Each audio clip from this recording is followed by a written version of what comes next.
Bom, a partir do código que nós fizemos na prática de implementação e contagem de operações, nós vamos então começar a melhorar esse código e contar efetivamente as operações que nós estamos utilizando ali dentro. Então, o nosso código roda só para 5 elementos, então a gente quer fazer isso diferente e também verificar agora qual é a eficiência desse código, né? Quantas operações ele precisa para poder realizar a sua solução, gerar a sua solução. Então, a primeira coisa, né, a gente tem aqui um elemento fixo 5. Então, ao invés disso, eu vou trocar aqui o padrão da main de void para int argc char asterisco argv. Então, lembrando, né, que isso permite que eu passe o argc argv, permite que eu passe valores, né, argumentos na linha de comando, basicamente. Então, o argv de 0 é o nome do programa, o argv de 1, então aqui, né, vai ser o primeiro parâmetro, o primeiro argumento, e aí eu tenho todos até o argc menos 1, né, que é o último argumento. Então, essa é a sequência. Então, a argc conta quantos argumentos existem, no mínimo é 1, que é o nome do programa, né? Então, no mínimo o nome do programa eu tenho que digitar e até o último argumento. Então, eu vou verificar aqui se o argc é maior, né? Ou, quer dizer, é igual a 2, né? Vamos dizer assim. Então, é igual a 2. Então, se ele for menor do que 2, a gente vai dar um erro aqui. Vou dizer, informe o tamanho do vetor de entrada. Então, e vou fazer um return. Então, essa é a ideia, né? Então, o n aqui vai vir do argv de 1. Então, essa que é a ideia. Também posso tentar fazer algum tipo de controle aqui. Então, se n for menor do que 0, menor do que 1, ou n for maior do que um número muito grande, né? Sei lá, vamos pôr aqui 10 milhões. Então, opa, voltando. Então, forma o tamanho de entrada. Então, a gente tem aqui copiar. Dá para melhorar esse código aqui, mas só para... Estão dizendo que o tamanho do vetor de entrada deve ser entre 1 e 10 milhões. Então, basicamente é isso.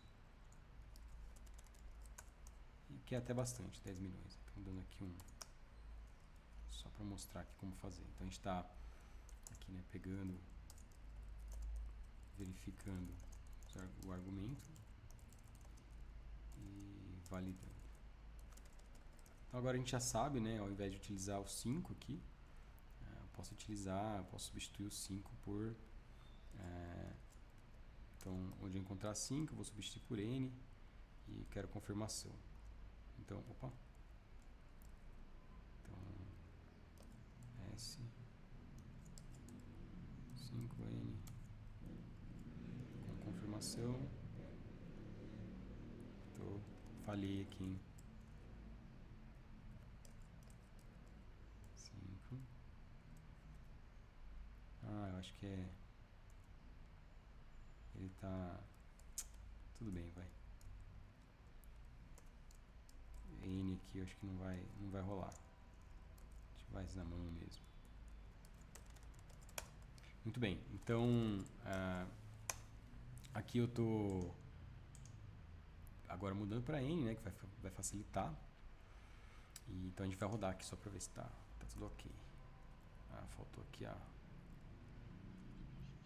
o casting, né, que esse argv1 aqui na verdade ele é um string, então eu vou mudar aqui, vou converter ele para inteiro. Então alfanumérico to integer. Maiores, se não passar nada, informa o tamanho do vetor. Se eu tentar passar um valor errado, ele me informa aqui. Então vamos passar 5. Ele faz aí para mim bonitinho o que eu já tinha feito. Se eu passar 10, então ele começa aqui a girar para mim aqui um vetor de maior tamanho, de um tamanho maior, e assim por diante. Beleza. Aqui, só para dizer que muda aqui muda a sequência, porque o rand é com base no n, né? Então, como é com base no n aqui, para cada tamanho ele vai gerar um vetor levemente diferente, tá? Legal, então o que a gente faz agora, né? A gente poderia, a princípio, a primeira abordagem seria verificar, mesmo contar o tempo que demora para cada um deles. Como é que a gente faz isso? Existe uma função em C, existe uma biblioteca chamada time.h. Nessa biblioteca a gente tem algumas funções e tipos que permitem estimar o clock, né, o tempo do clock. Então a gente cria aqui, por exemplo, dois tempos, C1 e C2. Então o C1 aqui eu vou pegar e armazenar o clock aqui do processador antes do algoritmo. E eu tenho então o clock do processador depois do algoritmo.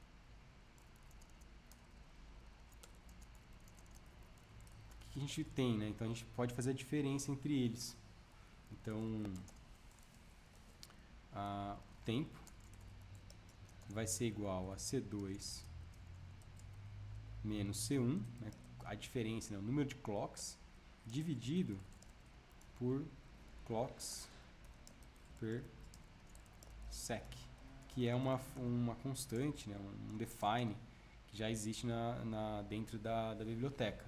Então, quantos clocks por segundo? Então, quando eu pego um valor em clocks e divido pelos seus clocks por segundo, eu tenho valor em segundos efetivamente. Aqui eu vou dividir por double, né? Porque eu estou armazenando em um double. E aí eu posso exibir tempo de execução para em tantos elementos é igual ponto, sei lá, vamos por LF direto. Então, para tantos elementos, né, para n elementos, tempo de execução é tempo. Então, eu não estou contando aqui parte de alocação, preenchimento, né, só a parte mesmo que ele leva para contar. Como também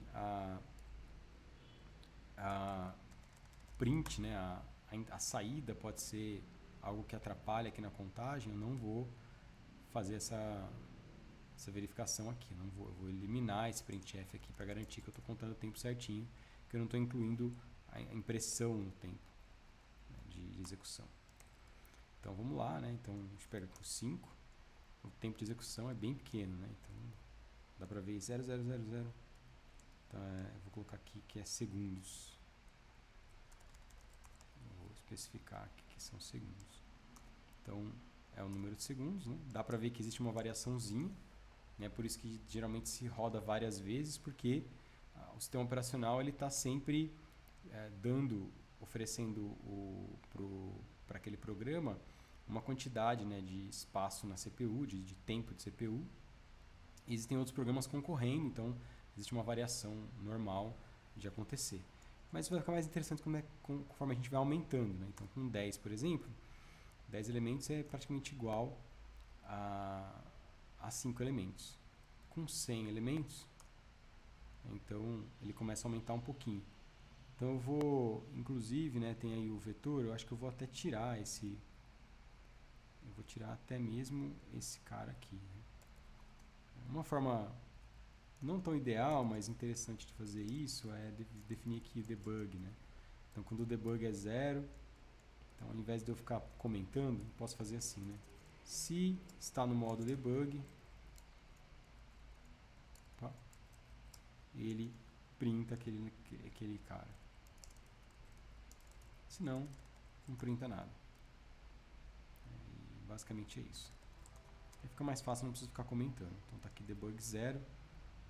Poderia até colocar um if aqui, mas eu estou adicionando uma operação, então não vou fazer isso. Então isso eu vou deixar comentado mesmo. Então focar aqui só mesmo. Deixa eu ver o que eu fiz errado. Eu errei no degub aqui.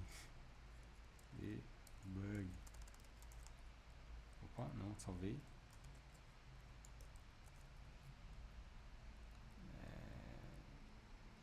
Então vamos lá. Então compilei. Maiores 5. Então para 5 elementos 0,0 nanosegundos. Para 10 elementos. Vou também aqui para ficar...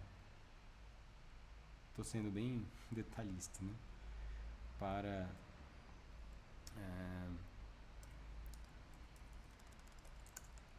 preencher aqui com zeros. Então, para 10 elementos, para 100 elementos, então começa a aumentar, né? Tá vendo ali, ó? Ele vai girando aí entre 4 zeros aqui, 5, até 3 zeros, 1. Então vamos de novo, né? Para 10, para 100, então, claro que ele vai aumentando a quantidade de tempo que ele demora. Para 1000, para 10.000, então para 10.000, ó, já fica em 1 segundo. Para 100.000, opa, já começou a piorar, né? Bastante. Então dá pra gente ter uma ideia aqui de quanto tempo que o algoritmo leva para diferentes tamanhos de entrada. E que para uma entrada pequena, 10, 100, até 1000, até 10.000 aqui, até 1000, né?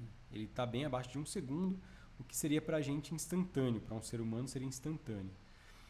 Mas dá para ver aqui que existe uma relação não tão óbvia entre os valores, né? Quer dizer, quando eu aumento de 10 para 100, parece aqui que existe um salto de uma casa decimal só, né?